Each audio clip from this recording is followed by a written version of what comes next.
पहला क्वेश्चन है, यदि दो टंकक 5 मिनट में 2 पृष्ठ टाइप कर सकते हैं तो 10 मिनट में 20 पृष्ठ टाइप करने के लिए कितने टंकक की आवश्यकता होगी। देखिए कैसे बनाएंगे इस क्वेश्चन को, इसका सोल्यूशन देखिए। पढ़े होंगे आप लोग वर्क एंड टाइम में M1 D1 H1 बटा work 1 equal to M2 D2 H2 बटा वर्क 2। ये टाइप पढ़े होंगे आप लोग वर्क एंड टाइम में। अगर नहीं पढ़े हैं तो हम जब पढ़ाएंगे चैप्टर वाइज करवा रहे हैं, परसेंटेज भी करवा रहे हैं, जब करवाएंगे वर्क एंड टाइम तब उसमें बताएंगे। अभी समझ लीजिए M1 का मतलब है एक आदमी एक दिन में 1 घंटा में एक वर्क करता है, दूसरा आदमी 2 दिन में 2 घंटा में 2 वर्क करता है। इस टाइप आप पढ़े होंगे वर्क एंड टाइम में। नहीं पढ़े होंगे तो हम पढ़ाएंगे फिर चैप्टर वाइज में। अभी समझ लीजिए कैसे बनाएंगे इस क्वेश्चन को। जैसे 2 टंकन 5 मिनट में कितने पृष्ठ 2 पृष्ठ टाइप करता है, तब पूछ रहा है 10 मिनट में 20 पृष्ठ टाइप करने में कितने टंकक की आवश्यकता होगी। देखिए क्या करेंगे यहाँ पे, ये 2 से 10 टाइम में कट जाएगा, ये 10 से ये 10 कैंसिल, 5 दूनी कितना हो गया 10, x इक्वल टू कितना होगा 10 हो जाएगा। यही इसका आंसर हो जाएगा। कितना टंकक हो जाएगा, इसका आंसर हो जाएगा इसका ऑप्शन नंबर बी। उम्मीद करते हैं समझ में आ गया होगा। चलिए आगे बढ़ते हैं नेक्स्ट क्वेश्चन की ओर। अगला क्वेश्चन है क्वेश्चन नंबर 2। 2 संख्याओं का औसत 4.5 है तो इन संख्याओं के जोड़ को 3 के वर्ग से विभाजित करने पर आएगा। देखिए कैसे बनाएंगे इस क्वेश्चन को।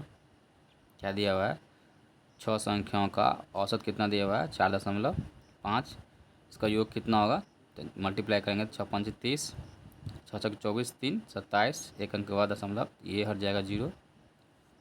औसत कितना आ गया, औसत का योग कितना आ गया 27 आ गया।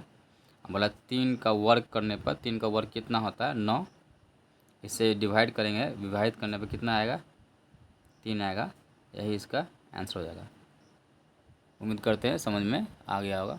आगे बढ़ते हैं नेक्स्ट क्वेश्चन की ओर।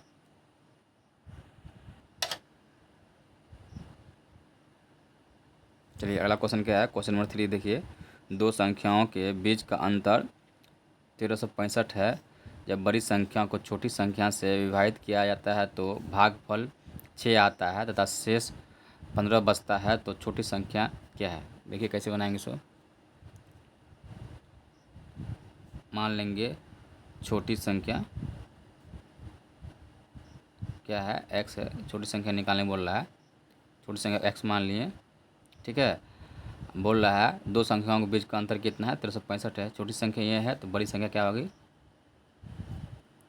बड़ी संख्या क्या हो जाएगा x प्लस 1365 हो जाएगा। इसी दोनों का अंतर कितना हो जाएगा 1365 होगा। कैसे होगा देखिए समझ लीजिए अच्छे से।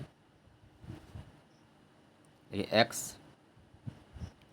माइनस एक्स प्लस 1365, देखिए प्लस माइनस माइनस ही कट जाएगा तो अंतर कितना आया 1365 आया कि नहीं आया, ठीक है।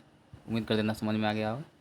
अगर क्वेश्चन क्या कहना चाह रहा है आगे, आगे देखिए क्वेश्चन कह रहा है आगे कि जब बड़ी संख्या को छोटी संख्या से विभाजित किया जाता है तो बड़ी संख्या कौन होगा इसमें 1365, एक्स प्लस 1365, ठीक है।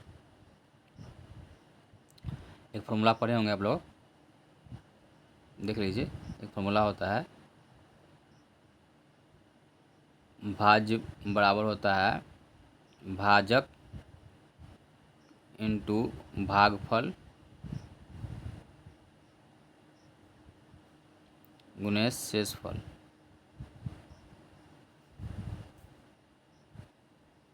भाज्य बराबर भाजक इंटू भागफल, अब प्लस होता है इंटू नहीं प्लस शेषफल होता है, ठीक है। इसी फॉर्मूला का यूज करेंगे। देखिए क्या कहना चाह रहा है, क्वेश्चन में बोल रहा है जब बड़ी संख्या को छोटी संख्या से विभाजित किया जाता है तो शेषफल भागफल कितना बचता है 6 और शेषफल 15 बचता है। तो मान लेंगे छोटी संख्या ये है, इसमें बड़ी संख्या से डिवाइड करना है, ठीक है। बड़ी संख्या में छोटी संख्या से डिवाइड करने पे भागफल कितना दिया हुआ था 6 दिया हुआ था, शेषफल कितना बचता है तो शेषफल बचता है 15 बचता है, ठीक है। तो देखिए जब बड़ी संख्या छोटी संख्या से डिवाइड करने पर भागफल कितना बता है 6, शेषफल कितना बचता है 15 बचता है। तो अभी तुरंत बताएं फॉर्मूला, भाज्य बराबर क्या होता है भाजक इंटू भागफल। तो भाज्य निकालना है, ये यहाँ पे भाज्य निकालना है, तो भाजक इंटू भागफल कितना हो जाएगा 6 गुने एक्स आप प्लस शेषफल। तो यहाँ पे लिख देंगे, यहाँ पर क्या लिखेंगे 6 गुने एक्स, तो 6 कैसे हो जाएगा आप प्लस शेषफल कितना हो जाएगा 15 हो जाएगा। अभी तुम बताए थे भाज्य बराबर भाजक इंटू भागफल प्लस शेषफल। तो भाजक इंटू भागफल इस दोनों को मल्टीप्लाई कर दिए आप प्लस शेषफल हो गया 15 ऐड कर दिए। अब देखिए आगे कैसे बनाएंगे सो, इसको सिर्फ आप सॉल्व करना है। 365 plus X equal to 6x plus 15। देखिए 6x में से 1x जाएगा तो कितना होगा 5x, और 1365 में से 15 गया कितना होगा 1350 हो जाएगा। ये मल्टीप्लाई में इधर आएगा तो क्या होगा डिवाइड हो जाएगा 1350 बटा 5, 13 5 दूनी 10, 5 7 35, तो 270 आ जाएगा। यही इसका आंसर हो जाएगा। छोटी संख्या बोल रहा था, छोटी संख्या किसको माने हुए थे एक्स को माने हुए थे। उम्मीद करते हैं समझ में आ गया होगा। इस क्वेश्चन को स्टार मार्क कर लीजिएगा, इंपॉर्टेंट क्वेश्चन है, VVI है, ये एग्जाम में आया हुआ है, प्रीवियस ईयर में बिहार SSC एग्जाम में आया हुआ है क्वेश्चन है, इंपॉर्टेंट क्वेश्चन है, इसलिए कॉपी में इसको स्टार मार्क करके नोट्स तैयार कर लीजिए। इसका इस क्वेश्चन का इंपॉर्टेंट क्वेश्चन है, आया तो सभी क्वेश्चन है लेकिन मोस्ट इंपॉर्टेंट है, फिर आने का रिपीट होने का संभावना है। अच्छा क्वेश्चन है ये, ठीक है। चलिए आगे बढ़ते हैं नेक्स्ट क्वेश्चन की ओर।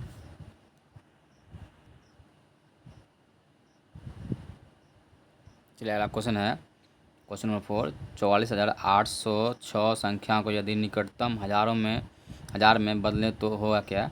देखिए 44,806 को निकटतम हज़ार में बदलना है, तो ऑप्शन नंबर 1 तो होगा नहीं, ऑप्शन नंबर C भी नहीं होगा, ऑप्शन नंबर D भी नहीं होगा। निकटतम हज़ार में बदलना है तो कितना होगा 45,000 हो जाएगा इसका आंसर, ठीक है। उम्मीद करते हैं समझ में आ गया होगा। आगे बढ़ते हैं नेक्स्ट क्वेश्चन की ओर। चलिए आगे बढ़ते हैं अगले क्वेश्चन के, क्वेश्चन नंबर 5।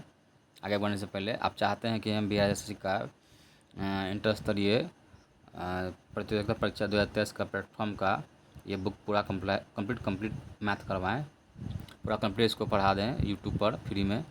तो आप लोग वीडियो को शेयर कीजिए दोस्तों में, ठीक है। आप वीडियो को लाइक नहीं किए तो वीडियो को लाइक कर दीजिए, आप लोग ज़्यादा शेयर कीजिएगा तभी इस बुक को हम पूरा कंप्लीट करवाएंगे, ठीक है। ज़्यादा दोस्तों को शेयर कीजिए इसको, वीडियो को, सेशन को। आपको वीडियो कैसे लग रहा है, मैथ समझ में आ रहा है कि नहीं आ रहा है, कमेंट बॉक्स में कमेंट कीजिएगा। चलिए ठीक है आगे बढ़ते हैं अगले क्वेश्चन के। क्वेश्चन नंबर 5 क्या है, प्रथम 4 विषम संख्याओं का योग है। कैसे बनाएंगे इस क्वेश्चन को, देखिए क्या लिख कर रहा है, प्रथम 4 विषम संख्याओं का योग है। एक फार्मूला पढ़े होंगे, तो देखिए कैसे बनाएंगे, लिख लीजिए फार्मूला स्टार करके, इंपॉर्टेंट है ये फार्मूला कि प्रथम n विषम संख्याओं का योग क्या होता है n² होता है, ठीक है। प्रथम n विषम संख्याओं का योग क्या होता है n² होता है। क्या कहेंगे, तो प्रथम 4 विषम संख्या बोल रहा है, कितना बोल रहा है 4 विषम संख्याओं का योग बोल रहा है। तो नंबर ऑफ टर्म कितना हो गया 4 हो गया विषम संख्या, तो इसका कुछ नहीं करना, 4 का स्क्वायर कर देना है। 4 का स्क्वायर कितना होता है 16 होता है। ऑप्शन में 16 मिलेगा, नहीं तो 4 का पावर 2 मिलेगा। देखिए कौन सा ऑप्शन में है, 16 तो है नहीं, 4 का पावर 2 दिया हुआ है, इसका सही आंसर हो जाएगा। उम्मीद करते हैं समझ में आ रहा होगा। इसको वीडियो को शेयर कीजिए दोस्तों में। फिर ये बुक प्लेटफॉर्म का, ये बुक मैथ का प्रीवियस ईयर में क्वेश्चन जो आया हुआ है बिहार SSC का टोटल कंप्लीट करवा देंगे जल्दी, क्योंकि एग्ज़ाम नज़दीक है। इसलिए ज़्यादा दोस्तों में शेयर कीजिए। चाहते हैं कि ये बुक पूरा कंप्लीट करवाएं तो वीडियो को शेयर कीजिए दोस्तों में, ठीक है। चलिए आगे बढ़ते हैं अगले क्वेश्चन की ओर।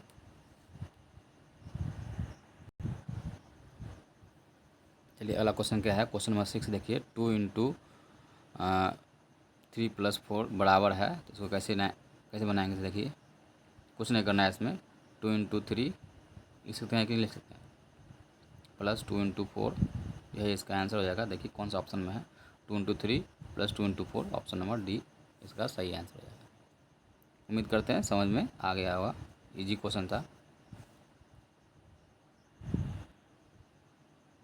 चलिए अगला क्वेश्चन क्या है, क्वेश्चन नंबर 7 देखिए क्या कहना चाह रहा है क्वेश्चन नंबर 7 क्या है। इस अंक को यदि 1 से 9 तक से गुना करें तो गुणनफल के अंकों का योग, तो गुणनफल के अंकों का योग प्रत्येक दशा में इस अंक के योग के जिस अंक के बराबर होता है। फिर समझिए, इस अंक को यदि 1 से 9 तक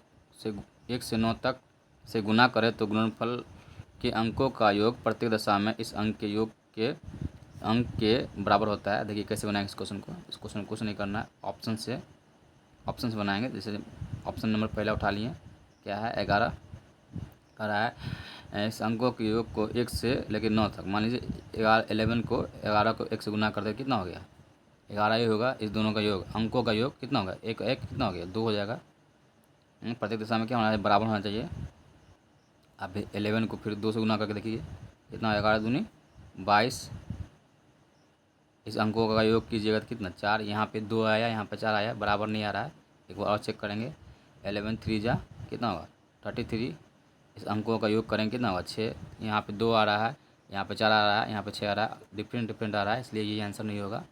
ठीक है, अब देखिए ऑप्शन नंबर बी लेते हैं। ऑप्शन नंबर बी क्या है 9। इसमें 1 से गुना करते हैं, 9 का 9, अंकों का योग कितना होगा 9 ही होगा जोड़ने पर। फिर 2 से गुना करते हैं, 9 दूनी 18। इसका अंकों का योग कीजिए, 8 1 9। देखिए प्रत्येक दशा में क्या आ रहा है, बोल रहा था कि इस अंक को यदि 1 से 9 तक गुना करें तो अंक क्या मान लिए, ऑप्शन से 9 मान लिए, उसमें 1 से गुना किए तो 9 का 9, अंकों का योग कितना आया 9 आया। और 9 दूनी 18, 2 से गुना कीजिए तो कितना आया 18 आया। इस अंकों का योग कितना है 9 आया। तो जो बोल रहा है वो सही से मैच कर रहा है, तो इसका आंसर यही हो जाएगा 9 हो जाएगा। फिर एक 3 से गुना करके देखिए, 9 तिया 27, अंकों का योग कितना आ रहा है 9 आ रहा है, यही इसका आंसर हो जाएगा। ठीक है, उम्मीद करते हैं समझ में आ गया होगा। ऑप्शन नंबर बी इसका सही आंसर हो जाएगा। इस क्वेश्चन को ऑप्शन सही बनाने में फ़ायदा है, जल्दी बन जाएगा ऑप्शन से बनाइएगा तो। ठीक है, उम्मीद करते समझ में आ गया होगा। नहीं समझ में फिर समझिए, क्वेश्चन में ही बोल रहा है इस अंक को यदि 1 से 9 तक से गुना करें तो गुणनफल के अंकों का योग प्रत्येक दशा में क्या होना चाहिए, इस अंक के बराबर है। तो मान लीजिए ऑप्शन उठा लिए, 11 उठाएं तो 11 में 11 1 से गुना किया तो 11 आया, इसका अंकों का योग कितना हो गया 2 हो गया। और फिर दूसरा में 11 से 2 से गुना किया तो 11 का मल्टीप्लाई कितना होगा 22 हो गया, 22 हो गया। इसका अंकों का योग कितना होगा 4 हो गया। यहाँ पे 2 आ रहा है, यहाँ पे 4 आ रहा है, प्रत्येक दशा में सेम नहीं आ रहा है, तो इसका मतलब 11 आंसर नहीं होगा। ऑप्शन नंबर बी उठाएं, 9 को 1 से गुना किया तो कितना होगा 9 ही हो गया। फिर 2 से गुना किया 9 दूनी 18, इसका अंकों का कितना हो गया 9, इसका अंकों का कितना 9 है। तो दोनों प्रत्येक दशा में क्या आ रहा है बराबर आ रहा है। और 9 गुने 3 किए तो कितना 27, अंकों का योग कितना हो गया 9 हो गया। तो प्रत्येक दशा में क्या आ रहा है यहाँ पे बराबर आ रहा है अंकों का योग। ठीक है, अब प्रत्येक दशा में क्या आ रहा है बराबर आ रहा है, यही इसका आंसर हो जाएगा। उम्मीद करते हैं समझ में आ गया होगा। आगे बढ़ते हैं, चलिए अगला क्वेश्चन क्या है, क्वेश्चन नंबर 8 देखिए। इस अंक के अतिरिक्त प्रत्येक अंक के न्यूनतम 2 गुणनखंड होते हैं। देखिए 2 गुणनखंड का रहा है निकालने के लिए। जैसे 0 का गुणनखंड लेंगे 2, 0 गुने 1 0 होता है, 0 का बहुत सारा गुणनखंड होता है, 0 गुने 2 कितना होगा 0 ही हो जाएगा। इसका गुणनखंड बहुत सारा होता है, इसका आंसर नहीं होगा। जैसे 1 का गुणनखंड सिर्फ ही 1 गुने 1 1 ही होता है, इसके अलावा तो कुछ होगा नहीं। ठीक है, इसलिए ऑप्शन नंबर बी हो जाएगा। जैसे 10 देखिए ऑप्शन से देखेंगे 10 का तो बहुत सारा गुणनखंड होता है, 2 गुने 5 भी लिख सकते हैं इसको, 10 हो गया। ठीक है, और क्या लिख सकते हैं इसको बताइए, 10 गुने 1 भी लिख सकते हैं, 10 हो गया।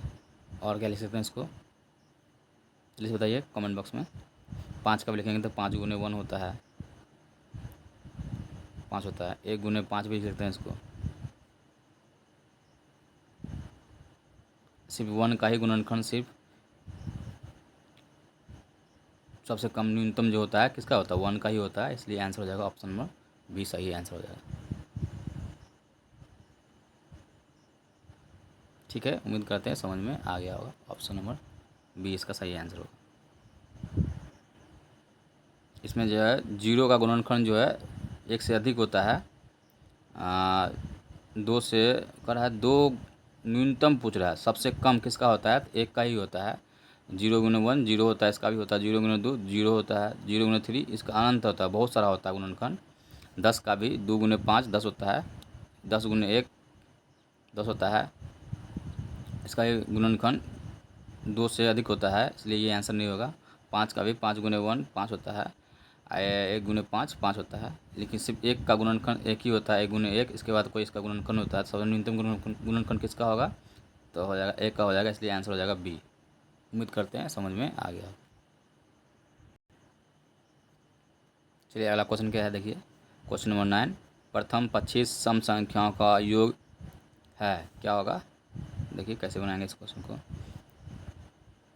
फॉर्मूला होता है, लिख लीजिएगा नोट्स करके, नोट बना के इस फॉर्मूला को, इम्पोर्टेंट है कि प्रथम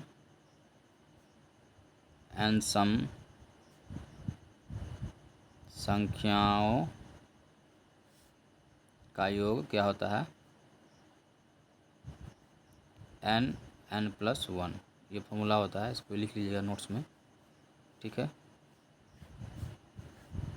नोट्स बना के देखिए क्वेश्चन में क्या करा। प्रथम 25 सम संख्याओं का योग पूछ रहा है, योग मीन्स औसत पूछ रहा है, ठीक है ना। तो प्रथम n सम संख्याओं का योग क्या होता है, n कितना दिया हुआ, नंबर ऑफ टर्म 25 इंटू 25 + 1 कितना हो जाएगा, तो 25 इंटू 25 1 26 हो जाएगा। इसको मल्टीप्लाई कीजिएगा तो कितना आएगा, मल्टीप्लाई कीजिए जल्दी से। 25 25 आए कितना होता है 625, तो ये यहाँ कितना हो जाएगा 650, इसका आंसर हो जाएगा। ऑप्शन नंबर ए सही इसका आंसर हो जाएगा, ठीक है। उम्मीद करते हैं समझ में आ गया होगा। चलिए आगे बढ़ते हैं। वीडियो समझ में आ रहा है तो वीडियो को लाइक कीजिए, इसको शेयर भी कीजिए दोस्तों में। चलिए अगला क्वेश्चन क्या है, क्वेश्चन नंबर 10 देखिए। प्रथम 20 विषम संख्याओं का योग क्या है, ये कैसे बनाएंगे। एक फॉर्मूला होता है, नोट्स बना के नोट्स कर लीजिए इसको। फॉर्मूला है क्या है, प्रथम n विषम संख्याओं का योग क्या होता है, n होता है। इसको लिख लीजिएगा नोट्स बना के, फॉर्मूला लिख के, इम्पोर्टेंट है। देखिए प्रथम n विषम संख्याओं का योग पूछ रहा है। प्रथम 20, नंबर ऑफ टर्म कितना दिया हुआ है 20, क्या करेंगे, संख्याओं का योग होता है n² होता है, सॉरी यहाँ पे n² हो जाएगा। प्रथम n विषम संख्याओं का योग होता है n² होता है। नंबर ऑफ टर्म कितना है 20 दिया हुआ है, तो 20 का स्क्वायर कर देंगे। 20 का स्क्वायर कितना होता है 400। देखिए ऑप्शन 400 है, कहीं 400 कहीं नहीं है, तो आंसर हो जाएगा 20 का स्क्वायर। 20 का स्क्वायर ही 400 होता है, ठीक है। ऑप्शन नंबर 20 का सही आंसर होगा। चलिए आगे बढ़ते हैं नेक्स्ट क्वेश्चन की ओर। चलिए अगला क्वेश्चन क्या है, क्वेश्चन नंबर 11 देखिए। एक लड़का मेले में 3 स्टॉल पर जाता है, प्रत्येक स्टॉल पर वो 1 रुपया प्रवेश शुल्क देता है, शेष आधा धन का स्टॉल पर खर्च कर देता है तथा 1 रुपया बाहर जाने का शुल्क देता है। अंत में उसके पास 3 रुपया शेष रहते हैं, तो उसके पास प्रारंभ में कितने रुपये थे। देखिए कैसे बनाएंगे इस क्वेश्चन को। इस क्वेश्चन में कुछ नहीं करना, ऑप्शन से बनाना है। मान लेंगे प्रारंभ में उसके पास कितना रुपया था, 45 रुपया था, ठीक है। मेला घूमने गए होंगे आप लोग कभी ना कभी, नहीं गए हैं तो दरभंगा में लगा हुआ है डिज्नीलैंड मेला, घूमने जाइए। लड़का है जो 3 स्टॉल पे जाता है, प्रत्येक स्टॉल पर मान लीजिए पहला स्टॉल पे गया तो 1 रुपया प्रवेश शुल्क दे दिया, तो 45 में से एक कितना हो गया, बताइए जिससे 44 बचा, ठीक है। आज शेष आधा धन स्टॉल पर क्या खर्च होता था, शेष आधा धन कितना बच गया, 44 का आधा कितना होगा 22, 2 से भागा देंगे तो आधा हो जाएगा 22। और फिर 1 रुपया क्या करता था, बाहर जाने का शुल्क देता था, 1 रुपया बाहर जाने का शुल्क दे दिया, कितना हो गया 21। ये पहला स्टॉल पे गया 100 है, दूसरा स्टॉल पे गया होगा तो 21 रुपया बच गया था 21। 21 में से फिर क्या किया, प्रवेश शुल्क दिया 1 रुपया, कितना हो गया 20। इसका शेष धन कितना बचा 20 बचा, 20 का आधा कितना होता है 10, ठीक है। और फिर 1 रुपया इसको बाहर जाने के शुल्क देना पड़ा होगा, तो कितना हो गया 9 रुपया, ठीक है। अब देखिए तीसरा स्टॉल पे गया तो क्या हो गया, प्रवेश शुल्क कितना देना पड़ा होगा, प्रवेश शुल्क देना पड़ा 1 रुपया। और शेष धन कितना बचा 8, इसका आधा धन स्टॉल तीसरा स्टॉल पर खर्च करता है तो कितना बचा 4। और 1 रुपया इसको क्या करना पड़ेगा, देना पड़ा होगा बाहर निकलने के लिए, बाहर निकल जाने का शुल्क देना पड़ा होगा तो कितना होगा, 3 बचा होगा।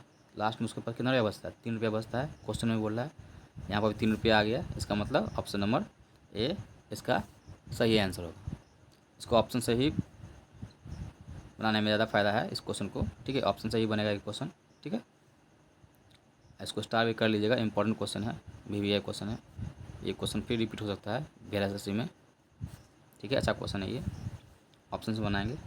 फिर समझ लीजिए, समझ में आया तो एक लड़का मेला घूमने जाता है, 3 स्टॉल लगा हुआ है, तो प्रत्येक स्टॉल पे जाता है तो उसको 1 रुपया क्या देना पड़ता है, प्रवेश शुल्क देना पड़ता है। और शेष धन का आधा धन जो है स्टॉल पर खर्च करता है, तथा बाहर निकलने के लिए उसको 1 रुपया जाने का शुल्क भी देना पड़ता है। अंत में उसके पास कितना रुपया बचता है, तो 3 रुपया बचता है। तो क्या मानेंगे, कैसे बनाएंगे इस क्वेश्चन को, ऑप्शन से बनाएंगे। ऑप्शन उठा लीजिए 45, ठीक है। प्रारंभ में उसके पास 45 रुपया था, पहला स्टॉल पर गया तो उसको 1 रुपया देना पड़ा प्रवेश शुल्क, तो बच के कितना गया 44। 44 आधा धन जो है, शेष आधा धन जो बच जाता है वो धन स्टॉल पर खर्च कर देता है। तो 44 का आधा कितना हो गया, 2 से भागा दे देंगे तो 22, ठीक है। अब फिर बाहर निकलते समय उसको 1 रुपया क्या जाने का शुल्क देना पड़ता है, तो कितना बचा, 21 बच गया। अब दूसरा स्टॉल पर गया तो 21 रुपया था उसके पास, 21 में से प्रवेश करने के लिए उसको 1 रुपया देना पड़ा होगा, ठीक है। आधा धन जो होता है स्टॉल पर खर्च करता है, तो बच गया 20, 20 का आधा कितना होता है 10 रुपया। आप फिर बाहर निकलते समय उसको कितना देना पड़ा होगा, 1 रुपया देना पड़ा होगा, कितना बचा, 9 बचा, ठीक है। यहाँ तो समझ में आ गया होगा। फिर अब वो तीसरा स्टॉल पे गया, 9 रुपया था उसके पास, ठीक है। उसमें से 1 रुपया उसको प्रवेश शुल्क देना पड़ा होगा, तो 9 में से 1 कितना हो गया 8। आधा धन जो है वो स्टॉल पर खर्च कर जाता है, तो 8 का आधा कितना होता है 4। और 4 में से 1 रुपया उसको बाहर निकलेंगे 4 देना पड़ता है, शुल्क देना पड़ता है, तो कितना हो जाता है 3। क्वेश्चन में बोल रहा है लास्ट में 3 रुपया ही शेष बचता है, लेकिन यहाँ 3 रुपया आ गया। इसका मतलब ऑप्शन नंबर ए इसका सही आंसर हो जाएगा, ठीक है। उम्मीद करते हैं समझ में आ गया हो। समझ में आ रहा है तो वीडियो को शेयर कीजिए, ज़्यादा दोस्तों में शेयर कीजिए इसको।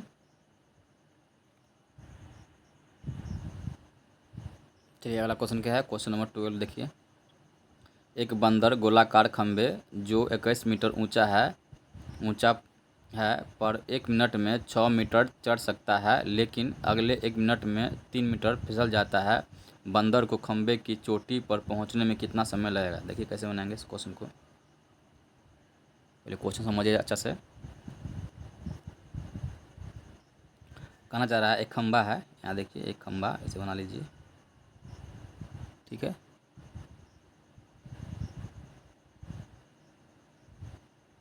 कह रहा है 1 मिनट में वो कितना चढ़ता है, 6 मीटर चढ़ता है 1 मिनट में, ठीक है। और वो एक फिर कह रहा है अगले 1 मिनट में, लेकिन अगले 1 मिनट में वो 3 मीटर क्या होता है फिसल जाता है। 1 मिनट में 3 मीटर कितना होता है, ये क्या होता है फिसल जाता है। तो 1 मिनट में वो 6 मीटर चढ़ता है, और फिर अगले 1 मिनट में कितना 3 मीटर फिसल जाता है।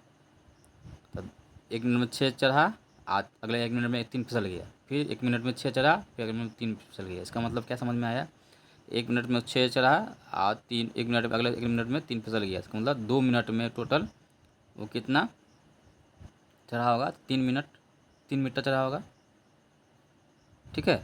6 में से 3 जाएगा कितना हो गया, 3 ही होगा। फिर अच्छा से समझिए, खंबे पर चढ़ता है 1 मिनट में 6 चढ़ा, अगले 1 मिनट के बाद कितना 3 फिसल जाता है, तो 6 में से 3 गया कितना हो गया 3 मीटर हो जाएगा। 2 मिनट में टोटल कितना वो चढ़ा होगा, 2 मिनट में 3 मीटर चढ़ा होगा। खंबा कितना ऊंचा है, इसका शॉर्टकट ट्रिक है, खंबा कितना ऊंचा है 21 मीटर ऊंचा है, उसमें से प्रत्येक मिनट पर कितना चढ़ता है वो 6 मीटर चढ़ता है। 6 इसमें से क्या कर देंगे माइनस कर देंगे, इसमें से माइनस करने कितना हो जाएगा 15 मिनट, ठीक है। 15 मीटर का खंबा बच गया, ठीक है। 21 में से चाहिए कितना 15 मीटर बच गया खंबा, ठीक है। 2 मिनट में 3 मिनट चढ़ता है, तब 15 मीटर चढ़ना है। 15 तिया कितना हो जाएगा 5 तिया 15, 5 गुना है तो ये भी 5 गुना हो जाएगा, कितना होगा 10 हो जाएगा। 10 मिनट में कितना चढ़ गया 15 मीटर चढ़ गया, ठीक है। अब जो चढ़ेगा फिर अगला बार जो चढ़ेगा वो तो फिर 1 मिनट चढ़ेगा, बताए थे 1 मिनट चढ़ता है, फिर 3 मीटर फिसल जाता है अगले मिनट में। अगला बार जो 1 मिनट फिर चढ़ेगा वो, ठीक है ना। कितना हो जाएगा 1 मिनट चढ़ेगा, एक बार मिनट चढ़ता है कितना 6 मीटर चढ़ता है। देख लीजिए यहाँ पे टोटल कितना होगा 21 मीटर चढ़ गया ये टोटल, कितना मिनट में 11 मिनट में। यही इसका आंसर हो जाएगा। ऑप्शन नंबर बी हो जाएगा आंसर।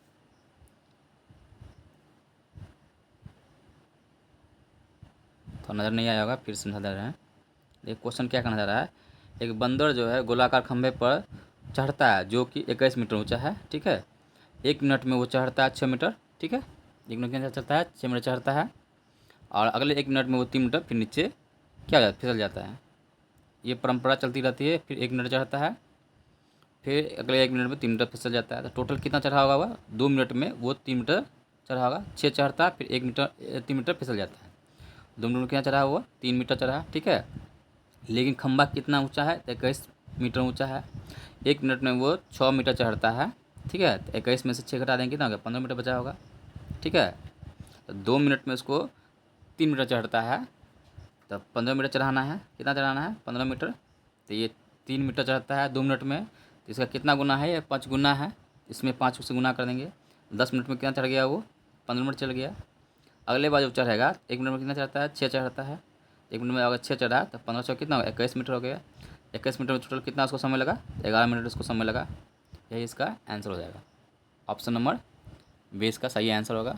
उम्मीद करते हैं समझ में आ गया होगा। अच्छा क्वेश्चन है, इसको भी आप इम्पोर्टेंट मार्क कर लीजिएगा, स्टार मार्क कर लीजिएगा। VVI ये एग्ज़ाम में आ सकता है, रिपीट हो सकता है ये क्वेश्चन। जरूरी नहीं है ऐसा टैप ऐसा आ सकता है, ऐसा टाइप का आ सकता है, लैंग्वेज चेंज हो सकता है, ठीक है ना। इस टाइप का क्वेश्चन आ सकता है एग्जाम में। इंपॉर्टेंट क्वेश्चन है ये, इसको स्टार मार्क कर लीजिएगा, कॉपी में नोट्स बना लीजिएगा इस क्वेश्चन का। और लास्ट में जो आता है एग्जाम का 10 से 15 दिन बच जाता है या 1 सप्ताह बच जाता है, तो उसको इस टाइप का क्वेश्चन सबको रिवीजन करके जाइएगा, ठीक है। उम्मीद करते हैं मेरी बात समझ में आ रहा होगा आप लोग को। चलिए आगे बढ़ते हैं अगले क्वेश्चन की ओर। चलिए अगला क्वेश्चन क्या है, क्वेश्चन नंबर 13 देखिए। एक किसान अपनी n गायों के झुंड को अपने 4 बेटों में इस प्रकार बांटता है कि पहले बेटे को आधा झुंड मिलता है, दूसरे बेटे को 1/4 और तीसरे को 1/5 हिस्सा तथा चौथे को 7 गाय मिलती है। तो तदनुसार n का मान कितना है? देखिए कैसे बनाएंगे इस क्वेश्चन को। क्वेश्चन में कहा है एक किसान है, अपने बेटों में n गायों का झुंड को क्या करता है? बंटवारा करता है। पहले बेटे को कितना मिलता है? 1/2 मिलता है, आधा। दूसरे बेटे को कितना मिलता है? दूसरे बेटे को मिलता है 1/4। और तीसरे बेटे को कितना मिलता है? तीसरे बेटे को मिलता है इसका 1/5वां हिस्सा। और चौथे बेटे को कितना मिलता है? इसका मिलता है, चौथे बेटे को 7 गाय मिलता है, ठीक है। बात समझ में आया? ये सब रेस्यूम हो जाएगा, ठीक है। इस तरह का क्वेश्चन देखिए कैसे बनाएंगे इसको। 1/2, 1/4, 1/5 का एलसीएम लेंगे। 2, 4, 5 का एलसीएम निकाल लीजिए साइड में। कितना होगा एलसीएम? 20 हो जाएगा, ठीक है। अब देखिए ये कितना हो जाएगा? 20 से गुना कर देंगे, एलसीएम 20 लिए थे, 10 टाइम हो जाएगा, यहाँ इसका 10 हो जाएगा। रेशियो में ये 20, 4 5 से 20, रेशियो में 5 हो जाएगा, इसका 20, 5 का 20, तो ये 20 हो जाएगा। तो देखिए ये पहला बेटा को कितना मिला? 10 मिला होगा। दूसरा बेटा को 5 मिला होगा। तीसरा बेटा को 4 मिला होगा।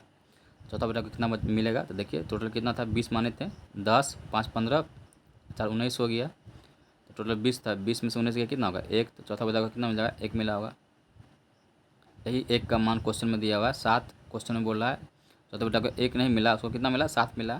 तो पूछा टोटल क्या पूछ रहा है? तो n का मान कितना होगा। तो टोटल गाय कितनी थी सो पूछ रहा है। टोटल गाय कितना था, कितना मान लिए थे एलसीएम? 20 माने थे। तो 20 गुने, ठीक है, कितना हो जाएगा? 1 का मान 7, 20 का मान कितना होगा? 7 7 में 14, 140 हो जाएगा। टोटल गायों की संख्या कितना था? 140 था। ऑप्शन नंबर डी इसका सही आंसर हो जाएगा। उम्मीद करते हैं समझ में आ गया होगा। चलिए देखिए अगला क्वेश्चन क्या है, क्वेश्चन नंबर 14। वो न्यूनतम संख्या क्या है जिसे 48, 64, 90, 120 से विभाजित करने पर 38, 54, 80, 110 शेष बचे? देखिए कैसे बनाएंगे क्वेश्चन को। ये जो क्वेश्चन है एलसीएम का है, कैसे समझेंगे? अभी क्वेश्चन में लिखा रहा है न्यूनतम संख्या निकालने के लिए। न्यूनतम संख्या क्या होगा समझिए, एलसीएम का क्वेश्चन हो जाएगा ये। आईसी में लिख देता है अधिकतम संख्या क्या है, तो वो क्या हो जाता है? एचसीएफ हो जाता है। तो उसका एचसीएफ निकालते हैं। न्यूनतम संख्या बोल रहा है तो क्या निकालेंगे? एलसीएम निकालेंगे। तो क्या कहना चाह रहा है क्वेश्चन में? क्वेश्चन में कह रहा है 48, 64, 90, 120 में विभाजित करने पर प्रत्येक में कितना बचता है, शेष बचता है। एक में 38, एक में 54, एक में 80, एक में 110। ठीक है, इतना बात समझ में आ गया होगा।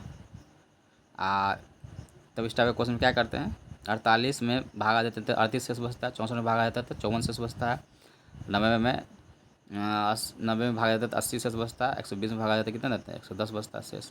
ठीक है,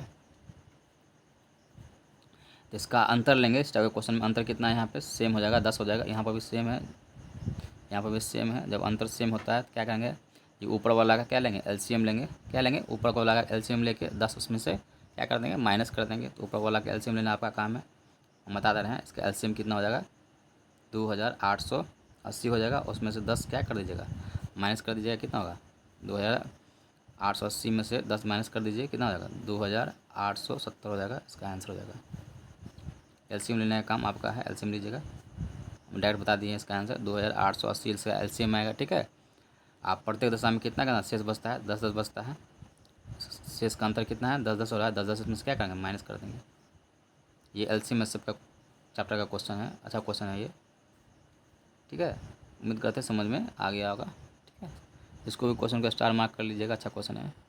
हो सकता है ये क्वेश्चन इस टाइप का क्वेश्चन रिपीट हो एग्जाम में। चलिए आगे बढ़ते हैं, उम्मीद करते हैं समझ में आ रहा होगा। वीडियो को शेयर कीजिए दोस्तों में। चलिए आगे बढ़ते हैं नेक्स्ट क्वेश्चन की ओर। चलिए अगला क्वेश्चन है क्वेश्चन नंबर 15। 4 अभाज्य संख्याओं का आरोही क्रम में लिखी जाती है। प्रथम 3 का गुणनफल 385 है एवं अंतिम 3 का 1001 है। तो प्रथम अभाज्य संख्या कौन सी है, प्रथम अभाज्य संख्या कौन सी है। देखिए कैसे बनाएंगे इस क्वेश्चन को। बोला है प्रथम 3 का गुणनफल, तो मान लीजिए a इंटू बी इंटू सी। इसका गुणनफल कितना दिया हुआ है, 385, 385। अंतिम 3 का गुणनफल कितना दिया हुआ है, b इंटू सी इंटू डी का गुणनफल दिया हुआ है 1001 दिया हुआ है। इक्वेशन फर्स्ट को इक्वेशन सेकंड से क्या करेंगे, डिवाइड कर देंगे। तो देखिए ये कैंसिल, ये और ये कैंसिल, बच क्या गया, ए वाई डी बच गया। 385 बटा 1001 है। इसको डिवाइड कीजिए, किसके टेबल से करेंगे, 5 के टेबल से करेंगे तो 143 टाइम में कट जाएगा, ये 7 टाइम में कट जाएगा। ठीक है, फिर इसको डिवाइड कीजिएगा तो ये 13 टाइम में कट जाएगा, ये 7 टाइम में कट जाएगा। तो 7 बटा 13। प्रथम अभाज्य संख्या पूछ रहा है, प्रथम अभाज्य संख्या कितना हो जाएगा, 7 हो जाएगा। ए का मान कितना हो जाएगा, 7। यही इसका आंसर हो जाएगा, ऑप्शन नंबर बी सही आंसर हो जाएगा। प्रथम अभाज्य संख्या कितना हो गया, ए का मान 7 हो गया। ऑप्शन नंबर कौन जाएगा, बी हो जाएगा। चलिए उम्मीद करते हैं समझ में आ रहा होगा। चलिए अगला क्वेश्चन क्या है, क्वेश्चन नंबर 16। निम्नलिखित संख्याओं में से कौन सी 99 से ठीक ठीक विभाजित होती है। देखिए कैसे बनाएंगे, 99 का भी डिविजिबिलिटी विभाज्यता का रूल पढ़े होंगे आप लोग। 99 का विभाज्यता का रूल क्या होता है, 11 इंटू 9 लिख सकते हैं। ठीक है, 11 9 इंटू 9 कितना 99 होगा। तो 99 का विभाज्यता का रूल होता है 11 9 होता है, लिख सकते हैं। या तो 11 टेबल से कट जाए ये पूरा संख्या, या 9 के टेबल से संख्या कट जाए। तो पहले चेक करेंगे 9 के टेबल से ऑप्शन से। तो देखिए 9 का रूल क्या होता है बताते हैं। सभी संख्याओं का योग कीजिएगा, योग जो आएगा वो 9 के टेबल से कट रहा होगा, तो वो 9 की व्यवस्था से वो कट जाएगा। देखिए 7 अच्छा 13, 13 और 7 कितना होता है 20, 20 2 22, 22 4 26। 26 तो 9 के टेबल में आता नहीं है, इसलिए ये ऑप्शन नहीं होगा। 8 1 9, 9 7 16 और 16 1 17, 17 3 20, 20 भी 9 के टेबल में नहीं आता, ये भी नहीं होगा। 7 8 7 15, 15 1 16, 16 1 17, 17 2 19, ये भी 9 के टेबल से नहीं कटेगा।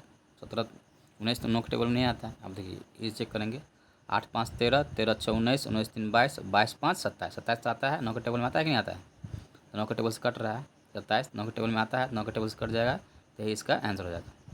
11 को चेक करने का कोई काम ही नहीं है, 9 सही पता लग गया, ये 3 ऑप्शन कट गया, आंसर हो जाएगा ऑप्शन नंबर 4 हो जाएगा, डी इसका सही आंसर हो जाएगा। उम्मीद करते हैं समझ में आ गया होगा।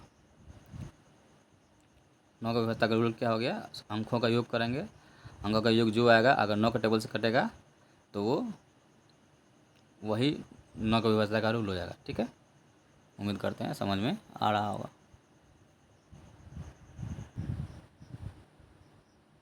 अगला क्वेश्चन क्या है, क्वेश्चन नंबर 17 देखिए। भिन्न 4/5, 6/7, 2/9, 11/11 और 3/8 को उनके मूल्यों के अवरोही क्रम में क्रमबद्ध करने पर इनमें से कौन सा सबसे भिन्न चौथा होगा।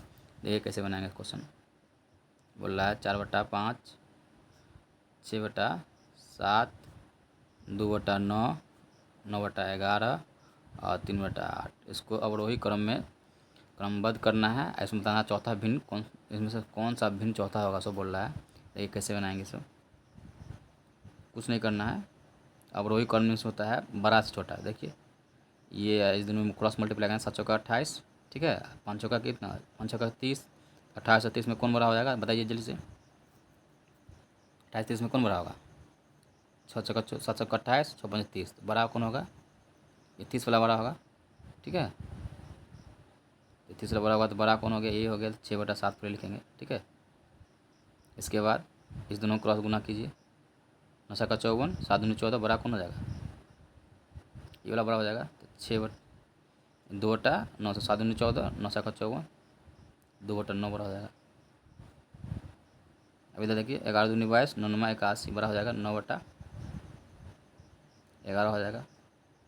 अब देखिए 11 3 33, 9 8 72, बड़ा कौन हो जाएगा बताइए जल्दी से।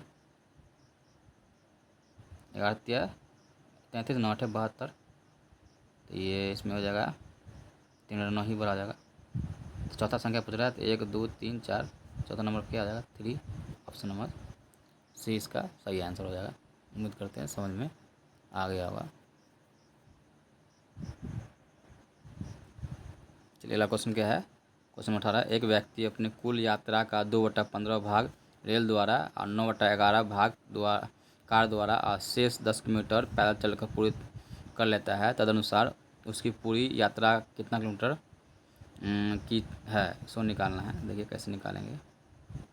2/15वां भाग जो है वो कुल यात्रा का रेल के द्वारा करती है, ट्रेन के द्वारा। ठीक है, और 9/20वां भाग जो है वो कार के माध्यम से करती है। और शेष जो रिमेन बच जाता है, रिमेंस वो किसके द्वारा करती है, 10 किलोमीटर चलती है, पैदल चलती है। ठीक है, इतना बात समझ में आ गया होगा। तो इस दोनों का एलसीएम लेंगे, 15 और 20 का एलसीएम कितना होता है, लिख लीजिए। एलसीएम 15 और 20 का हो जाएगा 60।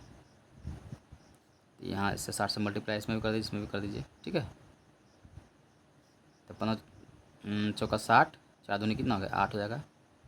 तो ट्रेन से चली होगी कितना 8, ये हो जाएगा 20 3 60, 9 3 27, कार से 27, टोटल माने कितना थे हम 27 और 8 कितना हो गया 35, बच गया कितना 25 बच गया होगा।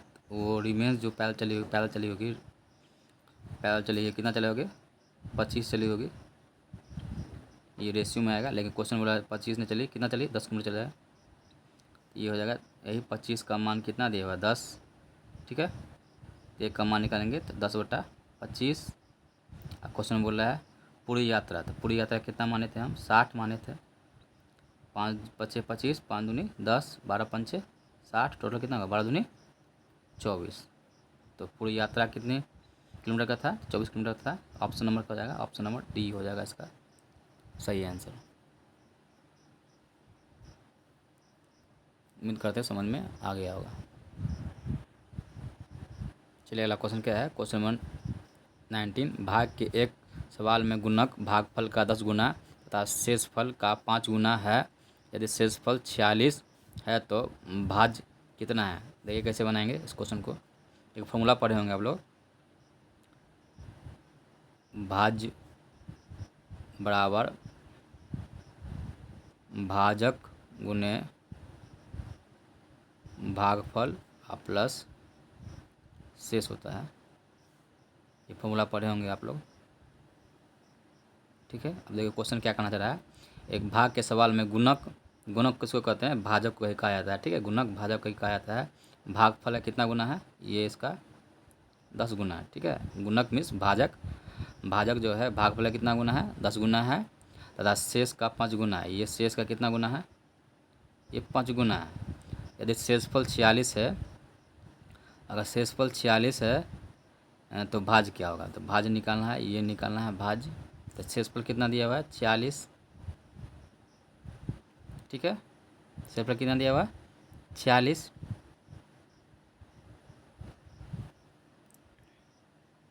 46 का ये शेष का कितना गुना है, ये 5 गुना है, तो 46 का 5 गुना कितना हो जाएगा, ये हो जाएगा 230 हो जाएगा, ठीक है। इसका कितना है, ये इसका 10 गुना है, तो इसमें 10 से क्या कर देंगे, डिवाइड कर देंगे, कितना होगा 23 हो जाएगा, ठीक है। फिर समझिए, एक भाग के सवाल में गुणक जो गुणक भाजक कहते हैं, भागफल का कितना गुना है 10 गुना है, शेष कितना गुना है, ये 5 गुना है। शेषफल दिया हुआ है क्वेश्चन में, ठीक है। शेषफल क्वेश्चन में दिया हुआ है, शेषफल 46 दिया है, तो शेष का कितना गुना है भाजक, तो 5 गुना है। 46 का 5 गुना कितना होगा 230 हो जाएगा। बात समझ में आ रहा है कि नहीं आ रहा है। और भाजक जो है भागफल का कितना गुना है 10 गुना है, तो भागफल निकालना है, भाजक पता है तो 10 से इसमें डिवाइड कर देंगे, कितना होगा भागफल निकल जाएगा। इस दोनों का सम कितना होगा देख लीजिए, प्लस 46 कर देंगे, मल्टीप्लाई कीजिएगा तो कितना आएगा 5290। घर में मल्टीप्लाई कीजिएगा आप दोनों को, आप प्लस में 46 जोड़ देंगे, कितना होगा जोड़ने पर 5336 इसका आंसर आएगा। ऑप्शन नंबर इसका डी हो जाएगा। चलिए समझ में आ गया होगा, उम्मीद करते हैं। चलिए अगला क्वेश्चन क्या है, क्वेश्चन नंबर 20 देखिए। वो सबसे छोटी संख्या कौन सी है जिससे यदि 675 को गुना किया जाए तो गुणनफल एक पूर्ण घन प्राप्त हो। देखिए कैसे बनाएंगे, कुछ नहीं करना है, वो छोटी संख्या पूछ रहा है, 675 गुना करने पर एक पूर्ण घन बने, कुछ नहीं करना। 675 का एलसीएम निकाल लीजिए, 5 से काटिएगा तो कितना टाइम में काटेगा, ये 135 हो जाएगा। फिर 5 से काटिएगा तो कितना हो जाएगा, ये 27 हो जाएगा। फिर 3 से काटिए, 3 नंबर 27, फिर 3 से काटिए, 3 1 3। देखिए जिसका जोड़ा मिल जाए क्यूब रूट में, क्यूब में 3 गुने 3 गुने 3 मिल रहा है कि नहीं जोड़ा, लेकिन 5 का जोड़ा नहीं मिल रहा है। 3 का यहाँ जोड़ा मिल गया, लेकिन 5 का जोड़ा मिल रहा है। 5 का एक जोड़ा और मिल जाता है तो पूर्ण घन बन जाता है, ठीक है। इसका मतलब पूर्ण घन बनने के लिए क्या चाहिए, किससे गुणनफल करना, गुना करना पड़ेगा, 5 से करना पड़ेगा गुना, इसलिए आंसर हो जाएगा 5। ऑप्शन नंबर सी इसका सही आंसर हो जाएगा। चलिए अगला क्वेश्चन क्या है, क्वेश्चन नंबर 21। उन 3 क्रमागत संख्याओं का गुणनफल कितना होगा जिनका योगफल 15 है। देखिए इस क्वेश्चन को शॉर्टकट ट्रिक से बताते हैं, कैसे बनाएंगे इसको। एक 3 क्रमागत संख्या मान लेंगे, 3 क्रमागत संख्या 1 2 और 3, इन संख्याओं का योग कीजिए, 3 2 5 1 6, इसका योग 15 आ रहा है, नहीं आ रहा है, ये नहीं लेंगे। तो 4 से देखिए, 4 5 6 देखे 4, ये भी क्रमागत संख्या है, 4 5 और 6 लेंगे, क्रमागत संख्या होगा, इनका योग करेंगे। देखिए 4 5 और 6 ये क्रमागत संख्या है, 4 5 6, इनका योग 15 आ रहा है, 6 5 11 11 5 15 आ रहा है, ठीक है। इनका योग 15 आ रहा है, तो इनका गुणनफल पूछ रहा है, तो इनका गुणनफल क्या करेंगे, 4 गुने 5 गुने 6 कर देंगे, 5 का 20 6 का 120, इसका सही आंसर हो जाएगा। ये इसका शॉर्टकट ट्रिक है, ऑप्शन नंबर ए इसका सही आंसर हो जाएगा। अगला क्वेश्चन क्या है, क्वेश्चन नंबर 22। एक समान भार के 50 बक्से एक कैरी वैन में चढ़ाए गए, अंतर प्रत्येक 105 भार वाले 5 अन्य बक्से भी चढ़ाए गए, जिससे सभी 55 बक्सों का औसत भार अब 95 kg हो गया। तदनुसार पूर्व में चढ़ाए गए 50 बक्सों में प्रत्येक का भार कितना होगा। देखिए कैसे बनाएंगे इस क्वेश्चन को। क्वेश्चन क्या कहना चाह रहा है, कह रहा है 55 बक्सों का औसत भार कितना है, कितना दिया हुआ है क्वेश्चन में, दिया हुआ है कितना देख लीजिए, 95 दिया हुआ है। 55 बक्सों का औसत भार दिया हुआ 95, ठीक है। बोल रहा है 50 बक्सों का औसत भार कितना होगा, सो निकालना है। तो मान लेंगे x, ठीक है। और 51 बक्सों का औसत भार दिया हुआ है 105 दिया हुआ है, कुछ नहीं करना है, इसमें आपको मल्टीप्लाई करना है। देखिए कटेगा जो काट देंगे, जो कटेगा उसको काट दीजिए, जैसे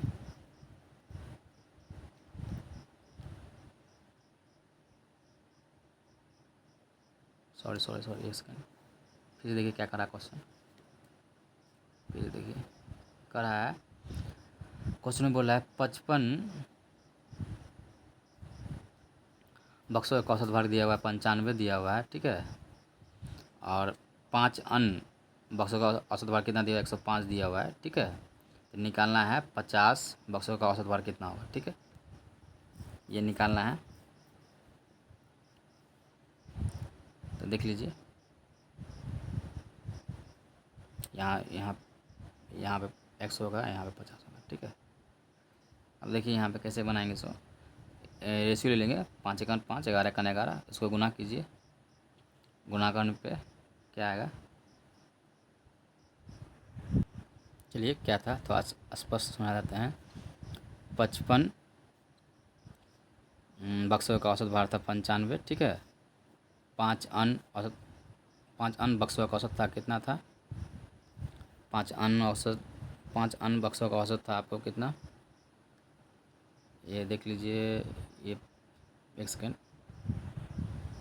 5 अन्य बक्सों का औसत था 105 था, तो पूछ रहा था 50 बक्सों का औसत कितना होगा। ये कुछ नहीं करना है, रेशियो ले लीजिए, 5 एकन 5, 11 एकन 11, ठीक है। 11 को 55 से गुना कीजिएगा तो योग कितना आएगा, गुना कर लीजिए घर पे, 1045 आएगा, ठीक है। एक में 105 से गुना करें कितना होगा, 105, एक में करेंगे 105 से गुना तो 105 ही आएगा, ठीक है। बात समझ में आया कि नहीं आया। अब बट्टा कितना हो जाएगा, हाँ तो कितना हो जाएगा यहाँ से बताइए, आप लास्ट में क्या कर देंगे, 10 से डिवाइड कर देंगे, ठीक है। कीजिए कितना हो जाएगा, 940/10, 94 हो जाएगा। यही इसका आंसर हो जाएगा। उम्मीद करते समझ में आ गया होगा।